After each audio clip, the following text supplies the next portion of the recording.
একটা বিষয় আপনি খেয়াল করবেন যে আমরা যখন ছোট ছিলাম, অনেক সময় দেখবেন যে ছোট ছিলাম আমাদের অনেক রকমের স্বপ্ন থাকে যে আমার যদি একটা গাড়ি হতো, একটা বাড়ি হতো। আজকে আমি বড় হয়েছি, আমার একটা হয়তো গাড়ি হয়েছে, আমার আর্থিক অনেক ডেভেলপমেন্ট আমার হয়েছে। আমি ছোটবেলায় শখ করে একটা গাছ লাগিয়েছিলাম, ওই গাছটা আজকে বড় হয়েছে, ফল দেয়, ফুল দেয়, সুবাস ছড়ায়। কিন্তু আমার কোরআনে ওই ছোটবেলায় 2টা সূরা পড়েছিলাম আমি, আজকে আমার বয়স 40 বা 50, আমার কোরআনে কোনো ডেভেলপমেন্ট হয় নাই, আমার কোরআনে কোনো উন্নতি হয় না। আমি যে 2টা সূরা পারতাম এখন ওই 2টা সূরাই পারি। এই কদর কোন দিন হতে পারে, কদরে কি কি আমল আছে, করণীয় বর্জনীয়, এই বিষয়গুলো নিয়ে আমরা আজকে আলোচনা শুনবো। আমাদের সাথে দুজন অতিথি যুক্ত হয়েছেন। আমাদের সাথে যুক্ত আছে আমাদের ডান দিকে হাফেজ মাওলানা মুস্তাকিম বিল্লাহ মাসুম। আসসালামু আলাইকুম রহমতুল্লাহ। ওয়ালাইকুম আসসালাম রহমতুল্লাহ বারাকাতুহু। মোহতারামের কাছে জনাব মুস্তাকিম বিল্লাহ মাসুম, আপনি আমাদেরকে জানাবেন যে লাইলাতুল কদরকে কেন্দ্র করে আসলে কোন কোন আমাল আমাদের করা উচিত। জি, ধন্যবাদ। নাহমাদুহু ওয়া নুসাল্লি আলা রাসূলিল কারীম, আম্মা বাদ। সর্বপ্রথম আমি আপনাকে ধন্যবাদ জানাচ্ছি, সেই সাথে এই মুহূর্তে যে সকল দর্শক শ্রোতারা আমাদেরকে শুনছেন সকলকে ধন্যবাদ জানিয়ে আমি কথা শুরু করছি। আপনি চমৎকার একটি গুরুত্বপূর্ণ প্রশ্ন করেছেন যে লাইলাতুল কদরে আসলে একজন মুসলিম হিসেবে আমাদের আসলে কি কি করা উচিত। এই বিষয়টা বুঝতে হলে আমাদেরকে একটা ব্যাপার বুঝতে হবে। দেখুন, এই রমাদানটা তো প্রথমত আল্লাহ তাআলা আমাদের জন্য অনেক বড় নিয়ামত হিসেবে দিয়েছেন। এরপরে লাইলাতুল কদর দিয়েছেন, যেটা রমাদানের থেকেও আরো বেশি গুরুত্বপূর্ণ। তো এই কাজগুলো আমাদেরকে বুঝে নিতে হবে যে এত গুরুত্বপূর্ণ সময়টাতে আসলে আমাদের কি কি করা উচিত। অনেক সময় আমরা দেখি যে রমাদান আসে, লাইলাতুল কদর আসে, আবার লাইলাতুল কদর চলে যায়, কিন্তু আমাদের জীবনে খুব একটা প্রভাব ফেলে না। কেন জানেন? কারণ হচ্ছে আমরা বুঝতে পারি না যে আসলে কোন কোন বিষয়গুলোতে আমরা বেশি একটু ফোকাস দিব, কোন জিনিসগুলোকে আমরা বেশি গুরুত্ব দেব, এই জিনিসটা আসলে আমরা বুঝতে পারি না। তো আমি 2টা পয়েন্টে কথা বলবো। প্রথমত, আমার মনে হয় যে লাইলাতুল কদরে যেই বিষয়টা নিয়ে সব থেকে বেশি ইবাদত করা উচিত বা বেশি সময় দেওয়া উচিত সেটা হচ্ছে পবিত্র কালামুল্লাহ মাজিদ। যেমন আল্লাহ তাআলা, যেমন শায়েখ বলছিলেন ইন্না আনজালনাহু ফি লাইলাতুল কদর, আল্লাহ তাআলা লাইলাতুল কদরের কথা বলছেন, এখানেও কোরআনের কথাও আল্লাহ তাআলা পাশাপাশি বলছেন যে এই রাতটা এত মহিমান্বিত কারণ এই রাতের সাথে কোরআনের একটা ব্যাপক সংযোগ রয়েছে। এজন্য প্রথমত আমি মনে করি যে এই লাইলাতুল কদরে আমাদের প্রথম কাজ হবে কোরআনটাকে নিয়ে অনেক বেশি গবেষণা করা, কোরআনের সাথে লেগে থাকা। একটা বিষয় আপনি খেয়াল করবেন যে আমরা যখন ছোট ছিলাম, অনেক সময় দেখবেন যে ছোট ছিলাম আমাদের অনেক রকমের স্বপ্ন থাকে যে আমার যদি একটা গাড়ি হতো, একটা বাড়ি হতো। আজকে আমি বড় হয়েছি, আমার একটা হয়তো গাড়ি হয়েছে, আমার আর্থিক অনেক ডেভেলপমেন্ট আমার হয়েছে। আমি ছোটবেলায় শখ করে একটা গাছ লাগিয়েছিলাম, ওই গাছটা আজকে বড় হয়েছে, ফল দেয়, ফুল দেয়, সুবাস ছড়ায়। কিন্তু আমার কোরআনে ওই ছোটবেলায় 2টা সূরা পড়েছিলাম আমি, আজকে আমার বয়স 40 বা 50, আমার কোরআনে কোনো ডেভেলপমেন্ট হয় নাই, আমার কোরআনে কোনো উন্নতি হয় না। আমি যে 2টা সূরা পারতাম এখন ওই 2টা সূরাই পারি। কিংবা আমি আগে তার অর্থ ব্যাখ্যা এগুলো কিছুই আমি পারি না। হ্যাঁ, বা ছোটবেলা থাকতে মক্তবে হয়তো একটু শিখেছিলাম, তখনও যেমন খুব একটা শুদ্ধ হয় নাই, আমার কোরআন তেলাওয়াতটা এখনো অতটা শুদ্ধ নয়।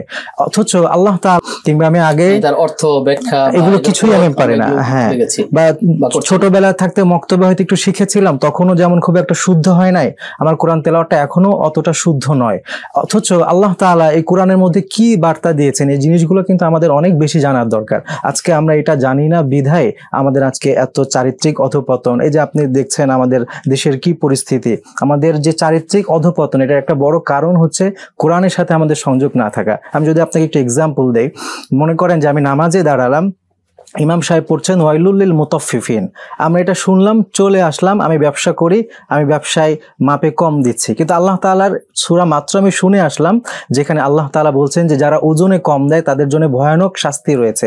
কিন্তু আমি এই জিনিসটা তো জানি না, আমি নামাজ পড়ছি, এসে ব্যবসায় আমি কারচুপি করছি। কিংবা আমি নামাজে দাঁড়ালাম, আমি নিজেই সূরা পড়ছি ওয়াইলুল লিকুল্লি হুমাজাতিল লুমাজা, এটা পড়ে আমি বের হলাম, আমি মানুষের ব্যাপারে শিকায়াত করছি, মানুষের সামনে কিংবা পেছনে দুর্নাম করছি, কুৎসা রচনা করছি।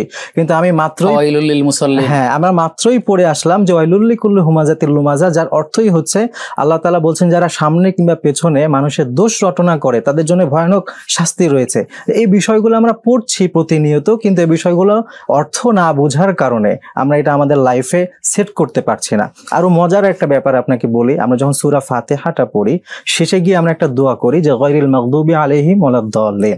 এই সূরাটা কোন নামাজে পড়া হয় না, সেটা নফল হোক, তাহাজ্জুদ হোক, ফরজ হোক, তারাবি হোক, প্রত্যেকটা নামাজের প্রত্যেকটা রাকাতেই আমরা পড়ছি এবং প্রত্যেকবার আল্লাহ তাআলার কাছে বলছে হে আল্লাহ, যারা মাগদুব এবং যারা দল্লিন তাদের পথে আমরা যেন পরিচালিত না হয়, আমরা আপনার কাছে আশ্রয় প্রার্থনা করি।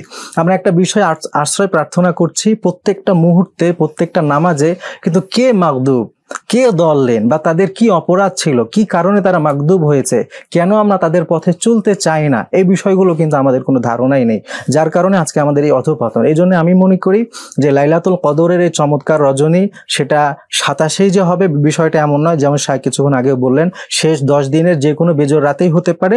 তো আর যেই কদিন রমাদানের আমাদের বাকি আছে, আমাদের প্রথম কাজ হবে কোরআনটাকে ভালো মতো বোঝা, কোরআনের অর্থগুলো বুঝে কোরআনের সাথে আমাদের অ্যাটাচমেন্টটা বাড়ানো, এতে করে আমাদের আত্মিক যে উৎকর্ষতা এটাও যেমন ডেভেলপমেন্ট হবে, পাশাপাশি চমৎকার একটি ইবাদত এবং অর্থবহ একটি লাইলাতুল কদর আমরা অতিবাহিত করব বলে আমি আশা রাখছি। জি, চমৎকার করে বলছিলেন মোহতারাম। আপনি আমাদেরকে জানাবেন, আমরা এই লাইলাতুল কদরে যখন আমরা উপনীত হই বা এই রমাদান যখন শেষ দিকে চলে আসে, আমাদের রাসূল সাল্লাল্লাহু আলাইহি ওয়াসাল্লামের নিয়ম ছিল তিনি পরিবারের সদস্যদেরকে নিয়ে ইবাদতে মগ্ন থাকতেন, জাগিয়ে দিতেন, নির্গম থাকতেন। কিন্তু আমাদের সমাজ যারা আমরা এই শহরে কিংবা গ্রামে শেষ দশক আসলেই অথবা শেষে খুব কাছাকাছি যখন ঈদের আগে আগে চলে আসে, তখন কেনাকাটা, বাজার এবং মসজিদমুখী না হয়ে বরং আমরা বাজারমুখী হয়ে যাই। কি বলবেন এক্ষেত্রে করণীয়টা? হ্যাঁ, আপনি চমৎকার একটি পয়েন্ট আপনি আমাদের মাঝে তুলে ধরেছেন। শায়েখ যেটা বললেন যে হাদিসের মধ্যে আমরা যেটা দেখতে পাই যে নবী সাল্লাল্লাহু আলাইহি সাল্লাম তিনি মাজায় গামছা বেঁধে আমলে নামতেন। এইটার তাফসিরে মুফাসসিরিন ইকরাম চমৎকার অনেকগুলো কথা বলেছেন যে এটার দ্বারা উদ্দেশ্য হচ্ছে যে এই লাস্টের যে 10টা দিন আছে, যে কোনো দিনই কিন্তু বিশেষ করে যথেষ্টভাবে মনোযোগী হতে না, হ্যাঁ, যে কোনো দিনই কিন্তু লাইলাতুল কদর হতে পারে, এটা খোঁজার যেমন একটা বিষয় ছিল, পাশাপাশি রমাদানটা প্রায় বিদায় নিচ্ছে আর অল্প কিছুদিন আছে, এই জন্য নবীজি আরো বেশি গুরুত্ব দিয়ে এই সময়টাকে পূর্ণভাবে আল্লাহ তাআলার কাছে নিজেকে সমর্পণ করে দিতেন এবং পাশাপাশি তার ফ্যামিলি যারা ছিল তাদেরকেও বলতেন। কিন্তু আমাদের যেই বাস্তবতা আজকের আমাদের সমাজ যদি আমরা লক্ষ্য করি যে ঈদ সামনে আর খুব বেশি দিন নাই, এই জন্য আমাদের মার্কেটের চাপটা আরো বেশি আমরা দেখতে পাই।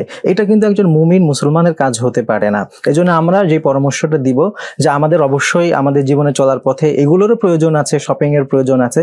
আমরা এই কাজগুলো যদি আরো আগেই করে নিতে পারতাম, ফর এক্সাম্পল আমরা রমাদানের আগেই যদি এই কাজগুলো শেষ করতে পারতাম, তাহলে এটা সব থেকে চমৎকার হতো, যাতে করে আমরা নিজেকে দুনিয়াবী সব ঝামেলা থেকে একেবারে ফারিক করে ফ্রি করে পুরোপুরি ভাবে আমরা ইবাদতের মধ্যে মশগুল হয়ে যেতে পারি। এটা আমি মনে করি সব থেকে বেটার হবে। এবং এখনো যেহেতু সময় আছে, যে সকল ভাইদের এই নিয়ত আছে যে আমাদের শপিং করতে হবে বা এটা করতে হবে, আমি বলবো যে আমাদেরকে একটা সময় নির্ধারণ করতে হবে। আমি দুনিয়াবি কিছু কাজ যদি আমার থাকে ওটুকুর মধ্যে যত দ্রুত সম্ভব সেরে নিয়ে আমি পূর্ণভাবে ইবাদতে নিজেকে মশগুল করব, নামাজ সহ। উনি যে কিয়ামুল লাইলের কথা বললেন, পাশাপাশি এই জায়গায় আমি আরেকটি কথা বলতে চাই যে অনেক সময় আমাদের, বিশেষ করে আপনি গ্রামগঞ্জেরও কথা বললেন, অনেকে আমাদেরকে প্রশ্ন করে যে কয় রাকাত পড়লে ভালো হয় বা নির্দিষ্ট কোনো সূরা আছে কিনা যেটা দিয়ে আমি ইবাদতটা করতে পারি। এরকম কোনো কথা কোরআন হাদিসে নাই, যেটা শায়খ বললেন আমিও বলছি। কিন্তু এই রাতে একটি কাজ আমরা করতে পারি। আমাদের জীবনের অনেক নামাজ কিন্তু কাজা আছে প্রিয় ভাই, অনেক সেজদায়ে তেলাওয়াত কাজা আছে। তো আমরা যখন নফল পড়ি, আমরা চাইলে কিন্তু এই কাজা নামাজগুলো আদায় করতে পারি। অর্থাৎ বেশি বেশি নফল আমরা পড়ে নেব। হ্যাঁ, নফল পড়ে নেব।